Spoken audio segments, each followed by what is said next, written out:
నమస్కారం. PS news TV వార్తలకు స్వాగతం. ముందుగా వార్తల్లోని ముఖ్యాంశాలు. వ్యవసాయ మోటార్ల మీటర్లపై కాంగ్రెస్ పై ఫైర్. ఉచిత విద్యుత్ రద్దీకే మీటర్లంటూ ఆరోపించిన కేటీఆర్. ప్రీపెయిడ్ మీటర్లతో రైతులకు నష్టం. కాంగ్రెస్ ఫ్యూజులు పీకాల్సిన సమయం వచ్చిందని వ్యాఖ్య.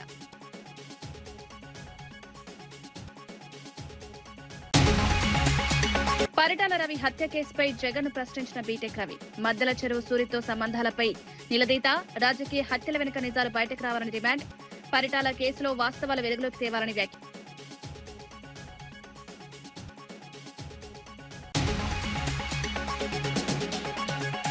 Green ఇండస్ట్రీపై BRS కుట్రలంటూ Sridhar Babu fire. రాష్ట్రాభివృద్ధిని అడ్డుకున్నందంటూ మండిపాటు.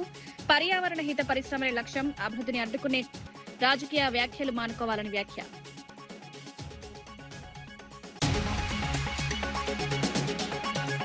TTD టికెట్ల వ్యవహారంపై సంచలన ఆరోపణలు చేసిన భూమన. వీఐపీ టికెట్ల బ్లాక్ మార్కెట్ పై ఫైర్. బయట పెడుతూనే ఉంటారని వెల్లడి. భక్తుల విశ్వాసంతో ఆటలాడొద్దని హెచ్చరిక.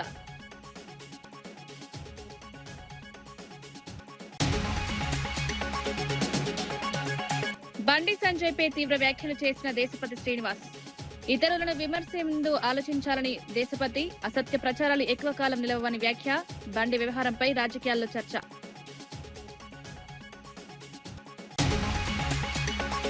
వ్యవసాయ మోటార్లకు మీటర్లు ఏర్పాటు చేసే నిర్ణయంపై BRS working president KTR Congress ప్రభుత్వంపై తీవ్ర స్థాయిలో మండిపడ్డారు. ఉచిత విద్యుత్ రద్దు చేసేందుకు మోటార్లకు మీటర్లు పెడుతున్నారని ఆరోపించారు. ప్రీపెయిడ్ మీటర్ల పేరుతో విద్యుత్ రంగాన్ని అదానీ వంటి ప్రైవేట్ సంస్థలకు అప్పగించే ప్రయత్నం జరుగుతోందన్నారు. గతంలో మోదీ ఒత్తిడి చేసినా కేసీఆర్ వ్యవసాయ మోటార్లకు మీటర్లు పెట్టడానికి ఒప్పుకోలేదని గుర్తు చేశారు. కానీ ఇప్పుడు రేవంత్ రెడ్డి కేంద్రం చెప్పినట్లు వ్యవహరిస్తున్నారని విమర్శించారు. రైతుల ప్రయోజనాలకు విరుద్ధంగా వ్యవహరించే ప్రభుత్వాన్ని ప్రజలు గమనిస్తున్నారని పేర్కొన్నారు. కాంగ్రెస్ ఫ్యూజులకు పీకాల్సిన సమయం వచ్చిందంటూ వ్యాఖ్యానించారు. ధాన్యం కుప్పల మీద కుప్పగులు చచ్చిపోతున్నారు. ఓదికు వడదెబ్బకు చస్తున్నారు. ఓదికు నువ్వు కొంటలేక నీ దెబ్బకు చస్తున్నారు. చూసుకో జరా మంత్రివర్గ సమావేశంలో మాట్లాడి ఆ పైసలేదో కేటాయించి ధాన్యం కొను అని చెప్పి నేను డిమాండ్ చేసిన. నేను అనుకున్న దబ్బన చూస్తాడేమో, చూసేమన్నా రైతులకేమైనా చెప్తాడేమో అనుకున్నా. నిన్న పిడుగు లాంటి వార్త చెప్పిండు. ఏమంటుండు రేవంత్ రెడ్డి? నిన్న కేబినెట్ సమావేశంలో నిర్ణయం తీసుకున్నాడట. ఇప్పుడు మన కాడ ప్రీపెయిడ్ సెల్ ఫోన్లు ఉంటాయి, మీకు తెలుసు కదా. ప్రీపెయిడ్ ఫోన్లు తెలుసు కదా. ముందే పైసలు కట్టాలి, అది మీటర్ తిరుగుతూనే ఉంటది, ఆయనతో బంద్ అవుతుంది. 1000 రూపాయలు ఛార్జ్ చేసినాం అనుకో, ఆ 1000 రూపాయలు ఇవ్వగానే అది బంద్ అవుతుంది పనిచేస్తుంది. రేవంత్ రెడ్డి నిన్న కేబినెట్ లో నిర్ణయం తీసుకున్నాడు. ఇక రాష్ట్రంలో మీటర్లు మామూలు మీటర్లు తీసేస్తారట, మొత్తం ప్రీపెయిడ్ మీటర్లు పెడతారట. ఇక అంటే మీ ఇంట్లల్లో స్మార్ట్ మీటర్లు పెడతారు. ఇక బిల్లు కట్టకపోతే అప్నే ఆప్ బంద్ హోయాతా. ఒక మీకే కాదు, హైదరాబాద్నే కాదు, మొత్తం రాష్ట్రంలో రైతులందరికీ మొదలు ట్రాన్స్ఫార్మర్ల కాడ మీటర్లు పెడతారట. అటెనక బాయిల కాడ మోటార్లు ఉంటాయి కదా, ఆ మోటార్లకు కూడా మీటర్లు పెడతారట. ఇక మీకు కేసీఆర్ గారు అందుకే చెప్పిండు ముందే. ఆనాడు మోడీ గారు ఎంత ఒత్తిడి తెచ్చినా, మోడీ గారు మెడ మీద కత్తి పెట్టినా కేసీఆర్ గారు ఒప్పుకోలే. మోటార్లకు మీటర్లు పెట్టమంటే నా బొండిగ మీద కత్తి పెట్టినా, నా మెడ కోసినా నేను మాత్రం పెట్టా అని చెప్పి కేసీఆర్ గారు పెట్టలే. కానీ ఇలా రేవంత్ రెడ్డి ఆయన మీద కేసులు ఉన్నాయి కదా, భయం ఎక్కువ ఆయనకు. పాపం కేసులున్నాయి కదా, భయం ఎక్కువ. అందుకే మోడీ చెప్పంగానే, మోడీ తానానంగానే తందానా అన్నాడు. నిన్న కేబినెట్ లా నిర్ణయం తీసుకున్నాడు, మోటార్లకు మీటర్లు పెడతాడట. మరి ఈ రాష్ట్రంలో రైతులు ఆలోచన చేసుకోవాలి. ఈ కాంగ్రెస్ పార్టీ ఫ్యూజులు వీకేద్దామా? కాంగ్రెస్ పార్టీ ఫ్యూజులు వీకి వీళ్ళను బంగాళాఖాతం లేద్దామా, లేదా ఇట్లనే చూసుకుంటా ఊకుందామా? ఆలోచన చేయాలని చెప్పి నేను కోరుతా ఉన్నా. మరి ప్రీపెయిడ్ మీటర్లు పెడితే హైదరాబాద్ లో మీ ఇళ్లలో కూడా వస్తారు. ఇక అదానీలు అంబానీలు వాళ్ళే ఉన్నాయి దుకాణాలు మొత్తం. వాళ్ళు ఇల్లుకి వచ్చి మీటర్లు పెడతారు.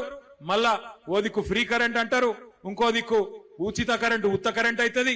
మొత్తం మళ్ళా బతుకు ఆగం అవుతుంది. కేసీఆర్ గారు అందుకే చెప్పింది ముందే, ఆలోచించాలే, ఓటేసేటప్పుడే ఆలోచించాలే, ఆగం కావద్దు.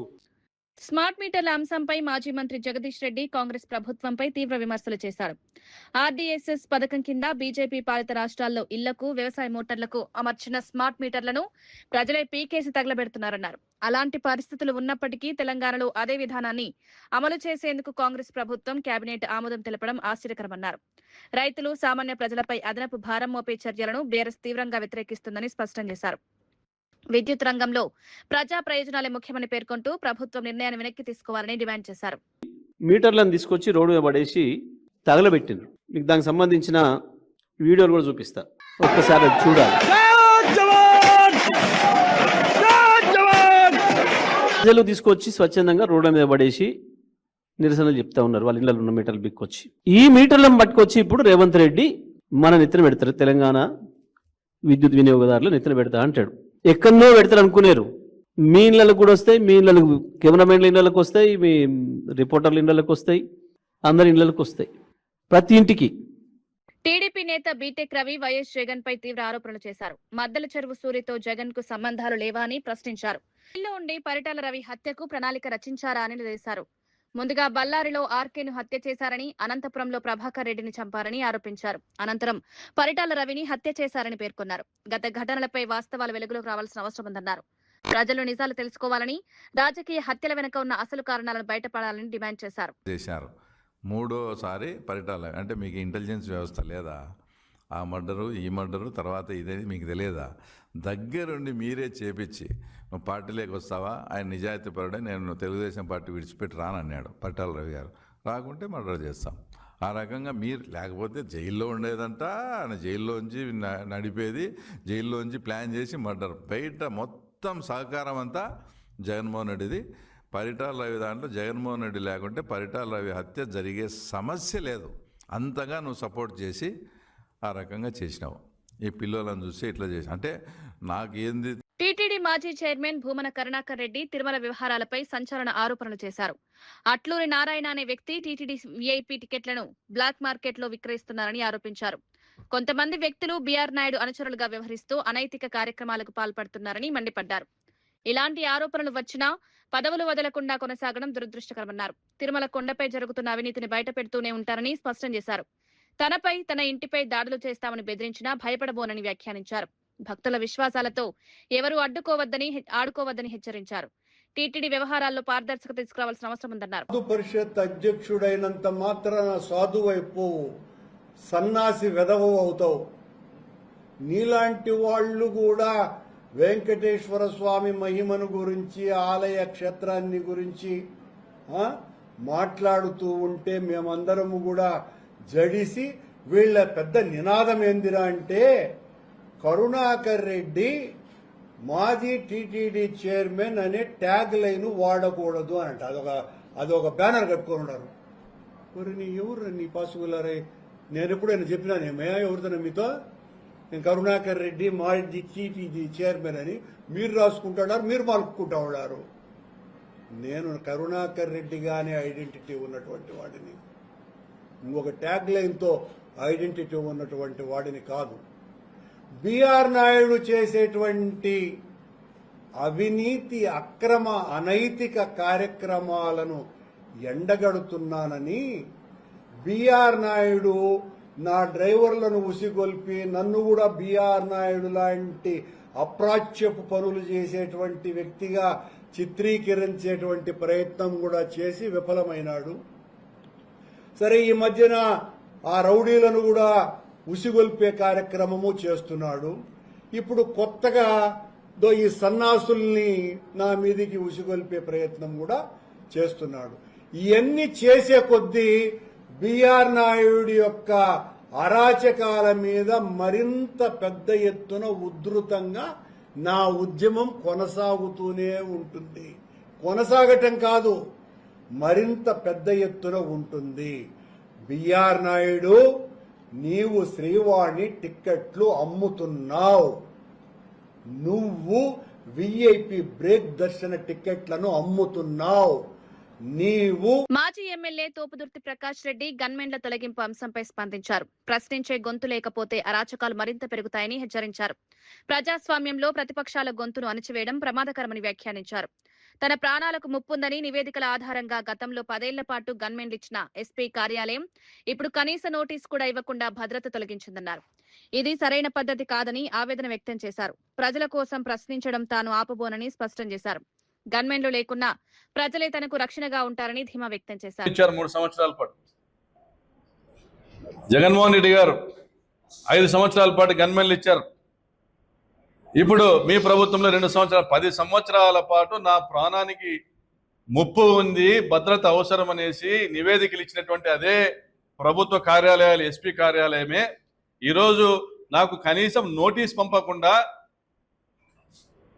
థ్రెట్ పర్సెప్షన్ రిపోర్ట్ పంపకుండా, ఎస్ఆర్సి తీసుకున్న నిర్ణయం కమ్యూనికేట్ చేయకుండా హుటాహుటిన పాపంపేటలో ఏ రోజైతే ఆక్రమించుకునేదానికి పరిటాల రవి ప్రధాన అనుచరుడైనటువంటి శరభారెడ్డి కుమార రామాంజనేయులు అక్కడ పోయి వాళ్ళు ఫెన్సింగ్ వేసేటువంటి ప్రయత్నం చేశారో, ఆ రోజు మా పార్టీ నాయకులు జెడ్పీటీసీ మాదిగా చంద్ర, మా మండల కన్వీనర్ పవను, అదేవిధంగా మా మాదన్న, మా ఎరికల ఈశ్వరయ్య, మా ఎంపీపీ వీళ్ళందరూ కూడా స్పందించి ప్రజల్ని తీసుకొని పోయి అక్కడ తిరగబడటం వల్ల, బాధితులు తీసుకొని పోయి తిరగబడటం వల్ల వాళ్ళు పలాయనం చిత్తగిచ్చినారు. ఆ రోజే మీరు తీసుకున్న నిర్ణయం ఇది. ఈడ 100 కోట్ల దోపిడీ చేసేటువంటి కార్యక్రమానికి ప్రకాష్ రెడ్డి అనేవాడు అడ్డు తగులుతాడు, వాడిని నిర్మూలించైనా కూడా పాపంపేటలో మీరు 100 కోట్లు వసూలు చేయాలనేటువంటి పన్నాగం మీరు పన్నారు కాబట్టి, మీ ప్రభుత్వం పన్నింది కాబట్టి మీరు మా గన్మెన్ సౌకర్యం తొలగించినారని మేము భావిస్తా ఉన్నాం. బీఆర్ఎస్ నాయకులు రాష్ట్ర అభివృద్ధిని అడ్డుకునే కుట్రలు చేస్తున్నారని మంత్రి శ్రీధర్ బాబు ఆరోపించారు. సీఎం రేవంత్ రెడ్డి నాయకత్వంలో ప్రభుత్వం అభివృద్ధి, ఉపాధి అవకాశాల కోసం కృషి చేస్తుంటే తప్పుడు ప్రచారాలతో అడ్డంకులు సృష్టిస్తున్నారని మండిపడ్డారు. ఫార్మా సిటీ స్థానంలో కాలుష్యరహిత green industries, life sciences park ఏర్పాటు చేయడమే ప్రభుత్వ లక్ష్యమని స్పష్టం చేశారు. యువతకు ఉపాధి అవకాశాలు, ఆధునిక మౌలిక వసతులు కల్పించేందుకు ప్రణాళికలు సిద్ధం చేస్తున్నామన్నారు. ప్రజలు కూడా కాలుష్య పరిశ్రమలు కాకుండా పర్యావరణ హిత పరిశ్రమలనే కోరుకుంటున్నారని పేర్కొన్నారు. అభివృద్ధిని అడ్డుకునే రాజకీయాలు మానుకోవాలని సూచించారు. తెలంగాణ భవిష్యత్తును దృష్టిలో పెట్టుకుని ప్రభుత్వం ముందుకు సాగుతోందన్నారు. ఎక్కడైనా మార్పులు పేర్పులు చేస్తే ఈ రోజు 10 మందికి వచ్చే ఉద్యోగాలు 1000 మందికి వస్తాయనే ఆలోచనలు ఇవ్వకుండా వచ్చే ఉద్యోగాలను అడ్డుకోవాలనే ఆలోచన చేస్తా ఉన్నారు. ఈరోజు మేము ఏం చెప్పినాం, ఫార్మాసిటీకి సంబంధించి కాలుష్యం లేని పరిశ్రమలు తీసుకురావడం జరుగుతుందని గత సంవత్సరమే ముఖ్యమంత్రి గారి చేతుల మీదుగా ప్రధానమైన ఫార్మా కంపెనీకి సంబంధించి వారికి అక్కడ భూమి కేటాయింపు చేయడం జరిగింది.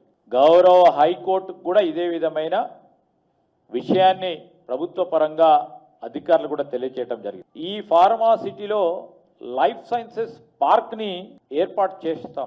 ఈరోజు ఇండస్ట్రీ వస్తే ఇండస్ట్రీకి సంబంధించిన వారికి కావాల్సిన రెసిడెన్షియల్ అకామిడేషన్ అవసరం ఉంటుంది, వారికి కావాల్సిన ఎడ్యుకేషనల్ ఇన్స్టిట్యూషన్స్ అవసరం ఉంటుంది, వారికి కావాల్సిన రిక్రియేషన్ అవసరం ఉంటుంది. ఈరోజు సోషల్ ఇన్ఫ్రాస్ట్రక్చర్ ఏర్పాటు చేయడానికి తప్పకుండా ఎక్కడైనా పరిశ్రమల పార్క్ వస్తే ఆ విధంగా చేయడం జరుగుతుంది. కాలుష్యం లేని పరిశ్రమలను ఏర్పాటు చేయడం, గ్రీన్ ఫార్మాకు సంబంధించి మేము కట్టుబడి ఉన్నాము. అదే విధమైన కార్యాచరణ కూడా తీసుకుంటాం. ఇవన్నీ కూడా చూస్తూ ఉంటే ఈరోజు మీరు ఒకసారి ఆలోచన చేయండి. ఇప్పటికైనా టీఆర్ఎస్ పార్టీకి సంబంధించి ఆలోచన విధానంలో మార్పు వస్తుందని ఆశిస్తా ఉన్నాం. లేకుంటే ఏ విధంగానైతే 3 మార్లు ఎప్పుడు ఎన్నికలు వస్తే అప్పుడు ఓటమి చవి చూడటం జరిగిందో, రాబోయే కాలంలో కూడా ఇంకే ఎన్నికలు వచ్చినా వారు తప్పకుండా ఓటమి పాలవటం ఖాయం.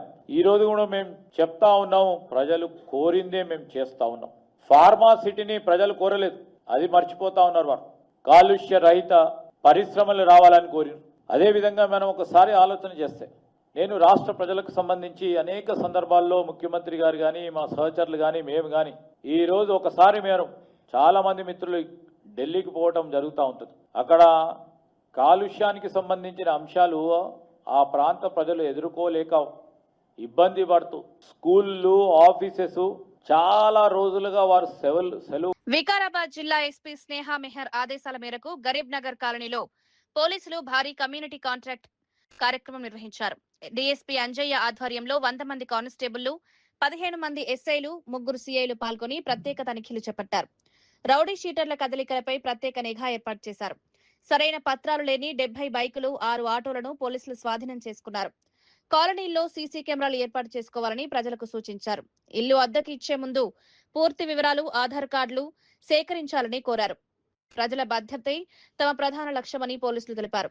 మీరు బాధ్యత వహించి మా సహకారం తీసుకొని సీసీ కెమెరాస్ ఫిట్టింగ్ చేయడము, ఇంకా ఏమైనా ఉంటే ఇల్లీగల్ కానీ మన బెల్ట్ షాప్స్ కానీ, గుట్కా కానీ, గాంజా కానీ, డ్రగ్స్ కానీ యూసేజ్ ఎవరైతే ఉంటే అది, ప్లస్ కొత్త వాళ్ళు ఏరియాలకు తిరుగుతూ ఉంటే ఆ కొత్త వాళ్ళ పైన నిఘా పెట్టడం, ఎవరు వస్తున్నారు అనేటువంటిది మనకు చాలా ఇంపార్టెంట్.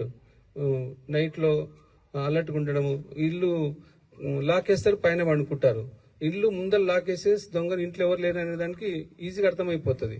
ఇంటి లాక్ వేయకుండా బ్యాక్ సైడ్ లాక్ వేసుకోవడం, గ్రిల్ గేట్ పెట్టుకోవడము, సీసీ కెమెరాస్ పెట్టుకోవడం, ఈ జాగ్రత్తలు తీసుకుంటా ఉంటే మన కాలనీ సేఫ్ గా ఉంటుంది, మనం సేఫ్ గా ఉంటామని తెలియజేస్తున్నాను. ఈ యొక్క ప్రోగ్రాంకి వచ్చినటువంటి మీడియా మిత్రులకు, మన పోలీస్ సిబ్బందికి, కాలనీ వాసులకు అందరికీ ప్రత్యేక ధన్యవాదాలు తెలుపుతున్నాను. ముగిస్తున్నాను. Thank you. Good morning. ఈరోజు వికారాబాద్ పట్టణ పరిధిలో ఉన్నటువంటి గరీబ్నగర్ కాలనీని కమ్యూనిటీలో కాంటాక్ట్లో భాగంగా ఈ ఏరియాని సెలెక్ట్ చేయడం జరిగింది. ఈరోజు మా లోకల్ ఇన్స్పెక్టర్ రఘుకుమార్ ఆధ్వర్యంలో వాళ్ళ స్టాఫ్ మరియు మిగతా డివిజన్ స్టాఫ్ అందరు కలిసి ఒక 3 ఇన్స్పెక్టర్స్, ఒక 15 మంది SIs, head constable and constable officers కలిపి మొత్తం 70-80 మంది వరకు ఇక్కడ కాంటాక్ట్ చేయడం జరిగింది. ఈ ఏరియాలో ఉన్నటువంటి ప్రజలను మేము కాంటాక్ట్ చేసినట్లయితే వాళ్ళు ఎన్నో సమస్యలు చెప్పారు. కెమెరాస్ కావాలని చెప్పారు.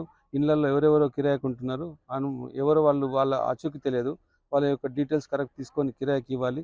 ఈ దొంగతనాలు కాకుండా వాళ్ళు సీసీ కెమెరాస్ ఏర్పాటు చేసుకోవడము ఇవన్నీ చేయాలి. ఒకవేళ ఈ యొక్క కాంటాక్ట్ చేయడంలో ఉన్నటువంటి ఉద్దేశం ఏంటంటే వాళ్ళతో మేము ఇంటరాక్షన్ అయితే వాళ్ళ సమస్యలు ఏంటి, ఒకవేళ దొంగతనాలు అయితే వాళ్ళకు భయపడకుండా మేము ఎట్టి పరిస్థితుల్లో ఆ దొంగల్ని డిటెక్ట్ చేసి ఆ యొక్క నేరాలను అదుపు చేయడానికి మేము వాళ్ళ యొక్క అభయం ఇవ్వడానికి మేము ఇక్కడ ప్రోగ్రామ్ చేయడం జరిగింది. ఈ ప్రోగ్రామ్ని ఇంత బాగా చేయించినటువంటి మా ఎస్పీ శ్రీమతి స్నేహమేర్ ఐపీఎస్ గారి ఆధ్వర్యంలో ఈ యొక్క ఆపరేషన్ చేయడం జరిగింది. ఈ ఊరిలో మేము ఇక్కడ చూస్తే ఇంచుమించు 60-70 వెహికల్స్ కొన్ని నంబర్లు లేవు, కొన్ని ఓనర్షిప్ కరెక్ట్ లేదు, అట్లా వెహికల్స్ కొన్ని ఒక ఆటోలో 5-6 ఆటోలు దొరికినాయి. ఇవన్నిటి కూడా వెరిఫై చేసి వాళ్ళకు అప్పగించడం జరుగుతుంది. ఈ యొక్క కాలనీలో ఉన్నటువంటి సమస్యలు ఏమైతే ఉన్నాయంటే ఇప్పుడు డ్రగ్స్ అమ్ముతూ ఉన్నారు, గంజాయి అమ్ముతూ ఉన్నారు, మన బెల్ట్ షాప్స్ ఉన్నాయి, యూత్ అంతా పెడదారిన పడుతున్నారు. ఇవన్నీ కాకుండా వాళ్ళకు మంచి కౌన్సిలింగ్ చేసి వాళ్ళ యొక్క BRS general secretary Jeevan Reddy ధాన్యం కొనుగోళ్ల అంశంపై సీఎం రేవంత్ రెడ్డిపై విమర్శలు గుప్పించారు. అందాల పోటీలు, ఫుట్బాల్ మ్యాచ్లపై చూపుతున్న ఆసక్తి రైతుల నుంచి వరి ధాన్యం కొనుగోలు చేయడంలో కనిపించడం లేదన్నారు. కొనుగోలు కేంద్రాల వద్ద రైతులు ఇబ్బందులు పడుతున్నా ప్రభుత్వం పట్టించుకోవడం లేదని ఆరోపించారు. రైతులు పంట పండించేందుకు తీవ్ర కష్టాలు పడుతుంటే వారికి మద్దతుగా నిలవాల్సిన ప్రభుత్వం నిర్లక్ష్యంగా వ్యవహరిస్తోందన్నారు. రైతులకు న్యాయం చేయాలంటే కొనుగోలు ప్రక్రియను వేగవంతం చేయాలని డిమాండ్ చేశారు. నడుపుతున్నట్టు నాయకుడుగా ఇవాళ మన రాష్ట్ర కాంగ్రెస్ అధ్యక్షులు ఉన్నారు. రాష్ట్ర కాంగ్రెస్ అధ్యక్షులు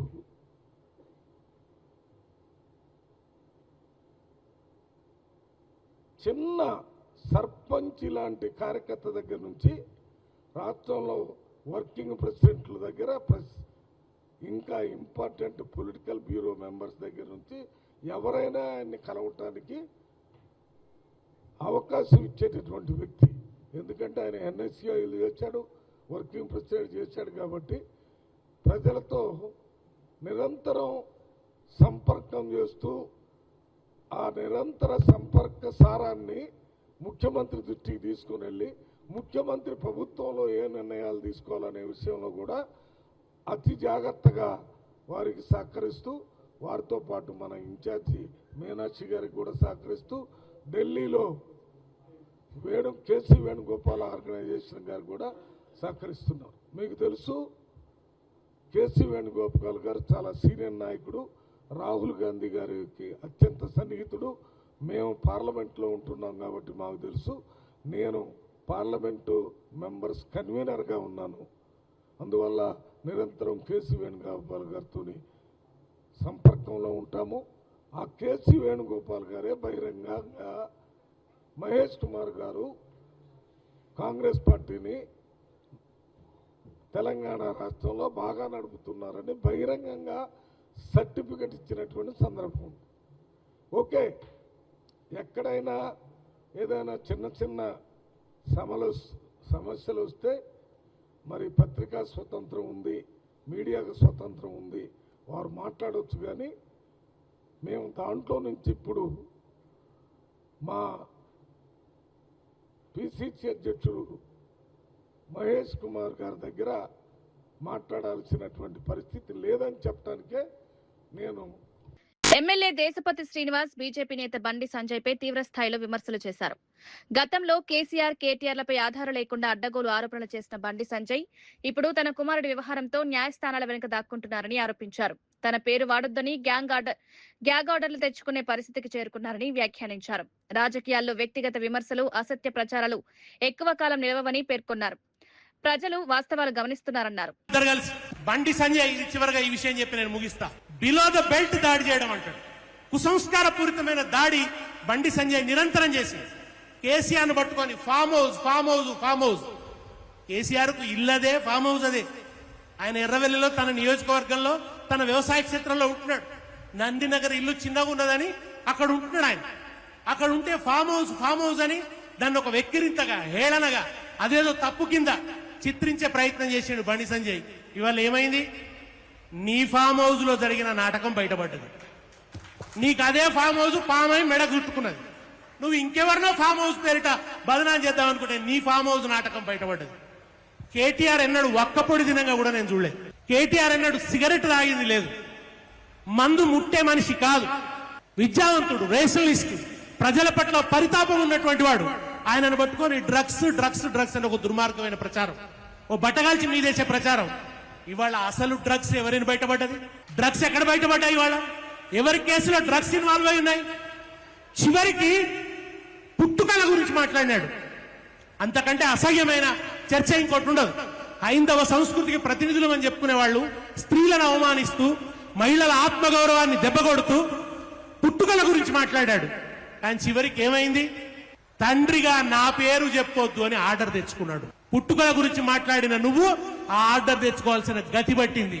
కనుక రాజకీయ పరమైన దాడి ఉండాలి, అంతే తప్ప ఈ కుసంస్కార పూరితమైనటువంటి దాడి కాదు.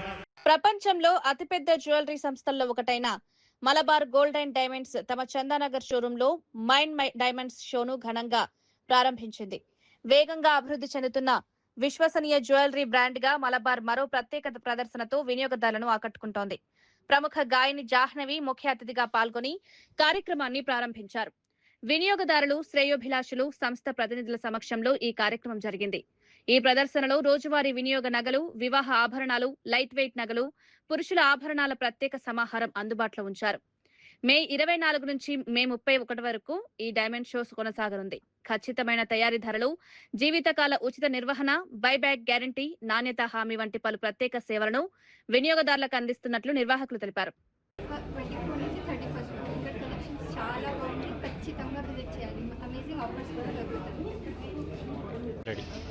హలో అందరికీ, మైసెల్ఫ్ డాక్టర్ సౌందర్య. నేను ఇక్కడ చందనగర్ బ్రాంచ్లో మలబార్ గోల్డ్ అండ్ డైమండ్స్ని విజిట్ చేశాను.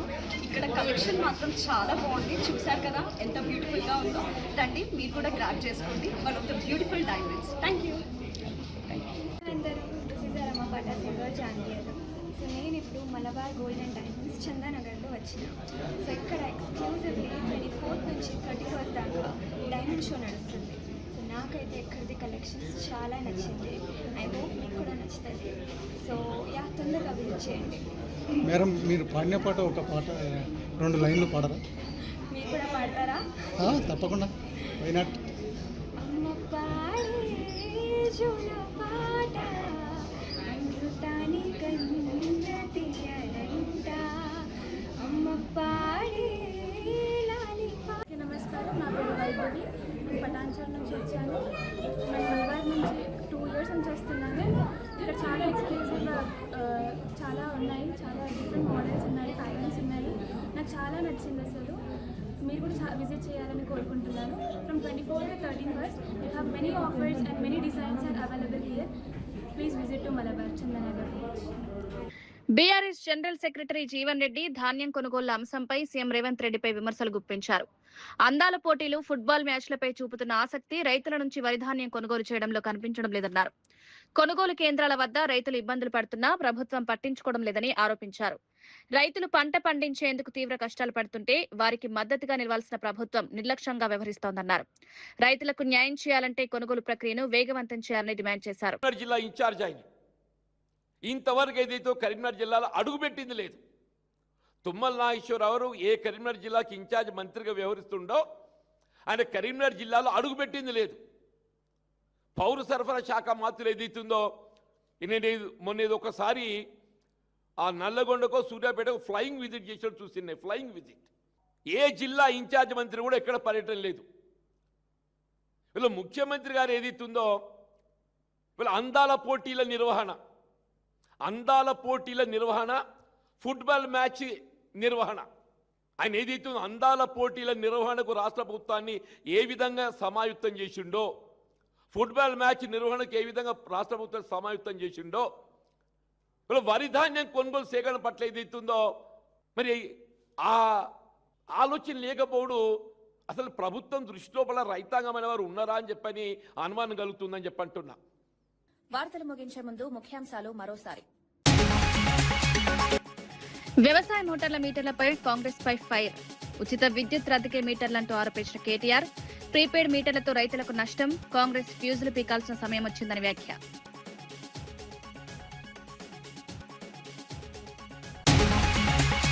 పరిటాల రవి హత్య కేసుపై జగన్ ప్రశ్నించిన బీటెక్ రవి. మద్దెల చెరువు సూరితో సంబంధాలపై నిలదీత, రాజకీయ హత్యల వెనుక నిజాలు బయటకు రావాలని demand.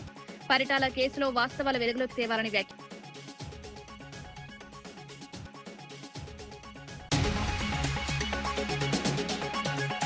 Green ఇండస్ట్రీపై BRS కుట్రలంటూ Sridhar Babu fire. రాష్ట్రాభివృద్ధిని అడ్డుకున్నదంటూ మండిపాటు. పర్యావరణ హిత పరిశ్రమల లక్ష్యం, అభివృద్ధిని అడ్డుకునే రాజకీయ వ్యాఖ్యలు మానుకోవాలని వ్యాఖ్య.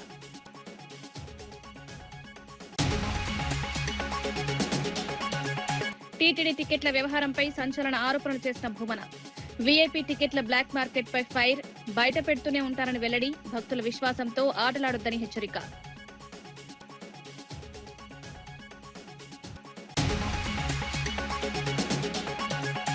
బండి సంజయ్ పై తీవ్ర వ్యాఖ్యలు చేసిన దేశపతి శ్రీనివాస్.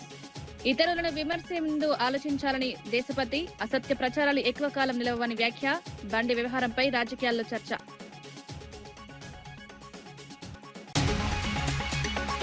ఇవి ఈనాటి వార్తా విశేషాలు. మరో బులెటిన్లో మళ్ళీ కలుద్దాం. నమస్కారం.